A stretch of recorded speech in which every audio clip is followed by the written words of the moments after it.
Snowpeak Ruins. A lot of mysteries and theories exist on why it was created, why it's so isolated, and who lived there. Was it a military fortress used by Hyrule?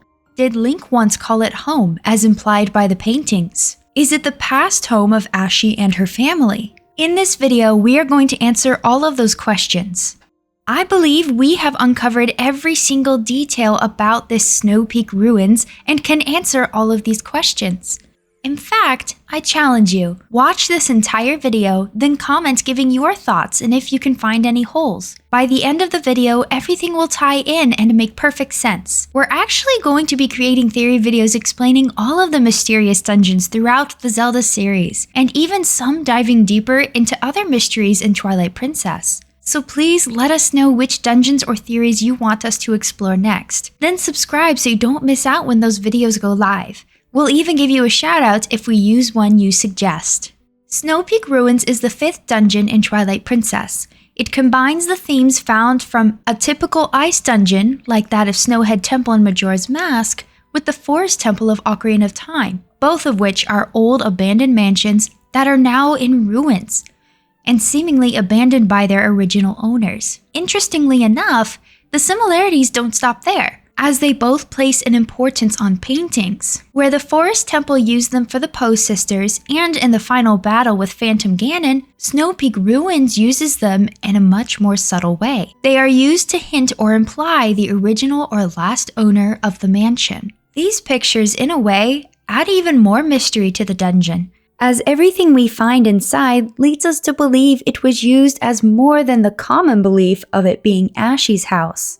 We find several rooms filled with food, even a small church, but the most important are the weapons, armor, and cannons strategically placed. The original GameCube and Wii versions of the game didn't have proper HD textures, which made the paintings blurry. You could still make out some, but not all were clear. With the HD remake for Wii U, fans were finally able to clearly see the paintings. Almost all of the pictures are of important people, locations, dungeons that are all important and personal locations for Link. A few of the sages, 𝗏𝗏, the deceased queen of the Zora, and one of which is a bit of a mystery. Some believe it to be Rauru, the Sage of Light from Ocarina of Time, while others believe it to be the current or past king of Hyrule. We aren't actually given a name or see a character resembling him in the game, but he does resemble depictions of past kings as well as Rauru. Some of the strangest paintings are those of areas no one except Link should know about or even visit. We see the Arbiter's grounds, which Link has yet to visit. We see the city in the sky, which we are told no one has visited in centuries. We see the sacred grove, which no one except the goddess's chosen hero can visit. It even requires trials for Link to prove himself. We also see great scenery of Hyrule's impressive landscapes and even one taken in Link's home village, featuring the goats of Ordon Ranch that Link works with almost every day as his job. How would someone who lived here long ago be able to visit all of those locations, some of which were only accessible by the chosen hero? This in itself brings up a huge mystery. Do we just ignore the paintings and consider them random pictures the developers put in for fun? Or, like many other small details in the game, were the pictures purposefully chosen? I mean, they did make all of the paintings be locations or people that are important to Link. Whereas in Ocarina of Time, we just had fun paintings of Mario characters. However, the paintings found everywhere else in the game, like the Forest Temple, all had a very specific purpose and meaning. These pictures lead us in the direction that maybe it was a past Link, possibly the hero of time, who would have likely been alive around the time that the mansion was built or after it was built, as we will prove in a moment. It would sort of make sense. We do know he lived the life of a hero, saving the future and the past, then returning as a child, and that experience. He would warn Zelda of the threat, which would lead to Ganondorf's execution that we see in this cutscene. With all of his experience and being the one who warned of Ganondorf, he would likely become close to the royal family. Let's not forget, he is still the goddess's chosen hero. He could go on his own untold adventure, which we have a video explaining in the description. This might all sound far-fetched, but if we look at the pictures found in the mansion, it becomes the only answer, as a chosen hero would be the only one able to visit all of these places. If that one was a bit too out there for you, let's move on to the creation of the mansion and why it was built. While the once great mansion is now in ruins, which is where it gets its name, it has become the home of two very much in love and kind-hearted Yetis, Yeto and Yeta. However, it is very clear that the mansion was not built for them, or anyone near their size. They are simply using it as a home since it has been abandoned for obviously a long time. Just speculation, but they probably lived in a cave in the mountains before stumbling across the ruins and learning no one was using the mansion and no one would be returning. Luckily, most of, if not all, of the doors are large enough for the Yetis to use, though it seems they only make use of just a few rooms. We come across some areas with holes in the wall or ceiling, and we don't know if they were caused by the Yetis or other disasters. Even Link makes his way through the mansion by knocking down certain walls. You quickly find out exactly what the mansion was built for. After exploring in just a few rooms, it becomes more than obvious that the mansion was used at one point, or was at least built as a stronghold or a fortress. You can see many rooms and entire armories filled with all kinds of weaponry and full suits of armor. Some rooms just feature a few swords, axes, and spears hanging on the wall as decoration, while some are fully stocked with rows and rows of weapons. This is enough weapons and armor for an entire army. The biggest recurring weapon found throughout the fortress are the cannons. They are all placed in very specific and strategic positions. We can also see huge towers in the corners of the fortress, most likely used as a gun port for the cannons. Now that we have proved what the massive structure was used for, we need to find out who used it and why they needed it. It is common knowledge that the dungeon is in fact a military fortress, but for whom though? Well, the pictures imply it was created by or for people familiar with Hyrule and close to the royal family, and know the sages. We can even see a crest or symbol hanging in several rooms. The way it is presented is similar to that of a coat of arms, a symbol for the military. In the original GameCube and Wii version, a few Hylian crests also appeared, but were changed to this new military crest in the HD version. A similar crest can be seen in Hyrule Castle, proving that it was indeed built by or for the Hylian soldiers. Link himself is implied to be a soldier, as we are led to believe he is buried close to the castle, and when we meet him, he takes on the form of the hero shade, similar to what you might imagine a knight wearing. Before you say Link died in Majora's Mask or bring up that crap theory, no, it is confirmed that Link in Twilight Princess is the descendant of Link from Ocarina of Time. So it is a fact that after the events of Majora's Mask, Link returned to Hyrule, lived a full life, married someone, possibly Malon, as she was really the only other girl his age that wasn't a fish that we met. Link in Twilight Princess isn't part Zora or being raised in Zora's domain. He isn't being raised in the castle either, which rules out Zelda. In fact, he is being raised in a similar home to his grandfather, or however many greats-great-grandfather. And he has the same job on the ranch that would be passed down by Malon's side of the family. While we know the hero of time passed away filled with regret from not being able to pass on lessons of his life to those who came after him and not being remembered as a hero, as he may have been the only one in his timeline that remembers how he saved Hyrule, getting back to the topic, this explains that the adult hero of time, Link, would have either been a knight or close to the royal family. This also brings us to 𝗚𝗏𝗄, whom many people theorize to have lived there. This is because she's very interested in it and heavily researching the area. She even tells us, "I grew up in the mountains with my father, who was a knight in his own right. He taught me the arts of war as though I was his son." Of course, lessons in common courtesy were not part of that regimen, so forgive me if I come across as rude. But then says, Snowpeak, the mountain to the north of Hyrule, it's unlike any mountain I've ever known, and evil controls it. We know what it was built for and may have been a home to soldiers, so it is very likely her father, a knight of Hyrule, would have at some point lived there or at least known of it. Her second statement, however, implies that she herself is not familiar with that mountain. Perhaps she could have lived there when she was very young and doesn't remember much, or perhaps she lived in another mountainous area, such as Kakariko Village. This is really left up to your own personal beliefs, as nothing really proves or disproves it, much like Link being the one responsible for the paintings. A lot of people don't get much further. Why would Hyrule need a fortress located in such an odd location? It's placed deep in the Snowpeak province, isolated in the mountains with almost nothing surrounding it. It's literally a dead end.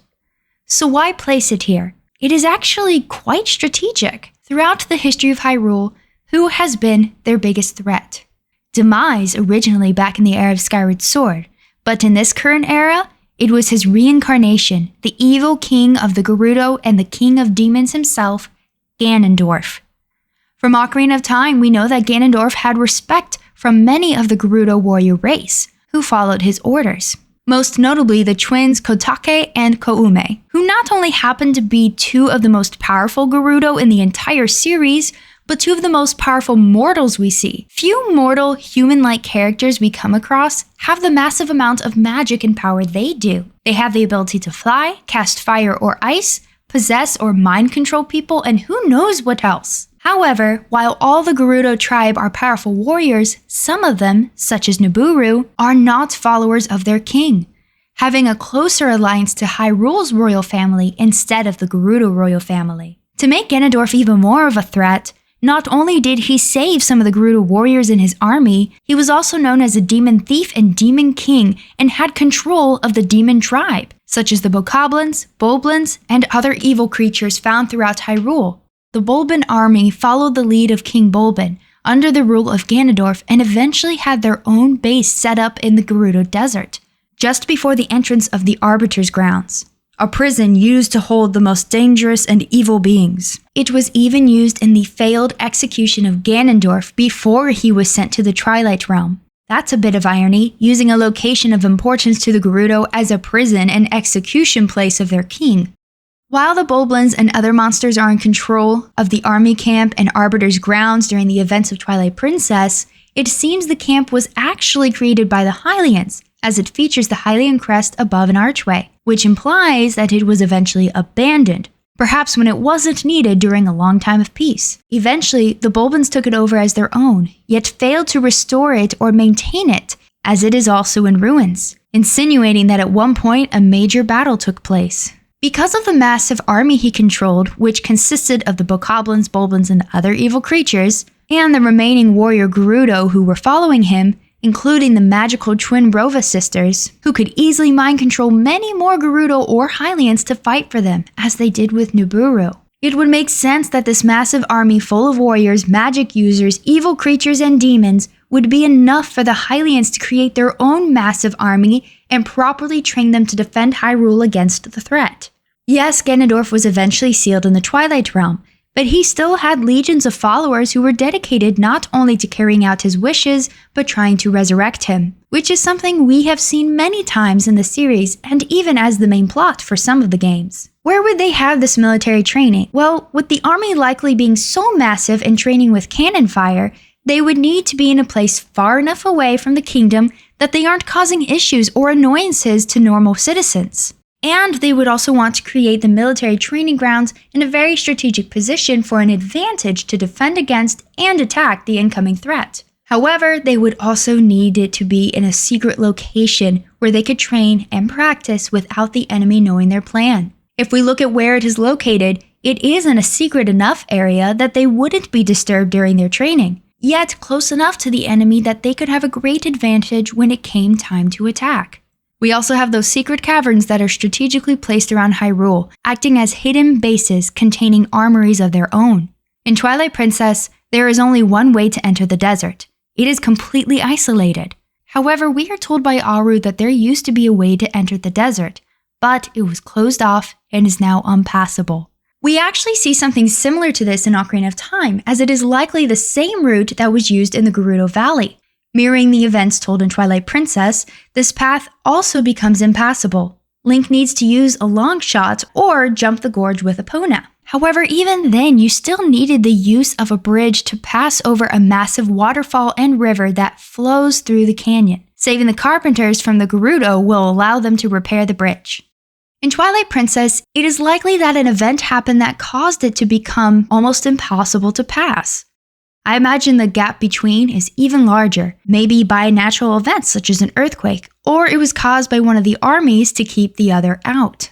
I think it would most likely be the Hylians trying to isolate the evil in Gerudo Desert and all of the criminals and monsters locked inside the prison of Arbiter's grounds. This is because the evil army would want to invade Hyrule and try to find the Triforce to bring Ganondorf back. With the only known way into the Gerudo Desert being blocked off, the Hylian army would have their fortress in the next closest and most strategic location to the desert. We can see it is around half the distance from the fortress to Hyrule, and much closer to the Arbiter's grounds than any other location is to Hyrule Castle. So, while Snowpeak ruins may have been located in a bizarre area at first, isolated from the rest of Hyrule, we can see that it was strategically placed in this specific spot. There is a reason that it wasn't placed further north, with the beginning entrance of the Snowpeak province. They purposefully built it in isolation, but close enough to have an advantage on the opposing army. By destroying the bridge or whatever happened to permanently separate Hyrule and the Gerudo Desert, then building their fortress and military training grounds in the closest position to the Gerudo, they are in the best position possible to isolate the Gerudo region and defend Hyrule. The Hylians would eventually win the war and take control of the Gerudo Desert. We know this for a fact because they used the Arbiter's grounds as a prison for evil criminals, executing most of them or sending them to the Twilight Realm.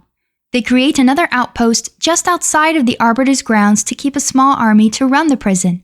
This is why the Bulbin camp has the Hylian crest prominently featured.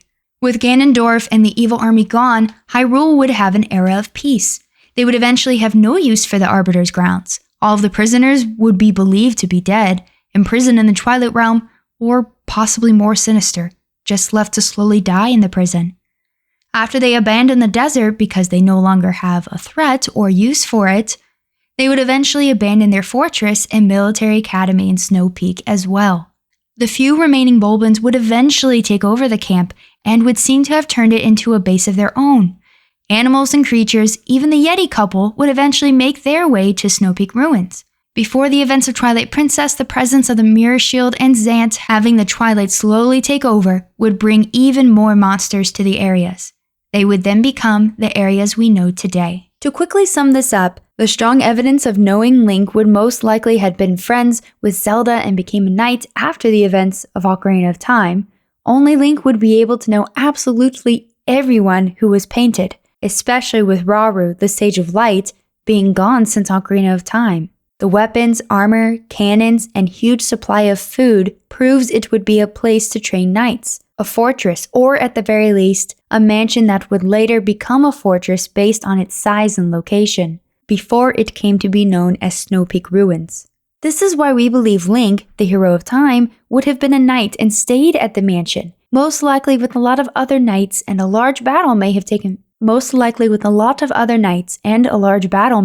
place there, seeing as it was abandoned and a lot of areas are destroyed. Thank you all so much for watching the video, and please, if you made it this far, consider subscribing and commenting below. It really does help us out. Hello everyone, I just want to say thank you for watching the video all the way through. Some of you have been asking, and yes, we still have shirts and other merch available at teespring.com. You can find a link in the description below. If you purchase one and send us a picture wearing it, we will give you a shout out and include your picture during one of our upcoming videos. Thank you to our amazing Patreon supporters, starting off with our royal family, Shadow to Us. On our champion tier, Justin Clark, Monica Spath, SOBERX. In the Sheikah tier, Andremoy, Joseph, Natsu, Wrecker1, Rusty Caulfield, Tremel. And in the Kokiri tier, Gene Pinna, Chad Costin, David Guthman, Candy, Disappointment, Gus Calvo, Zane, Lean, Lovable Christie, Mr. Monocled Metroid,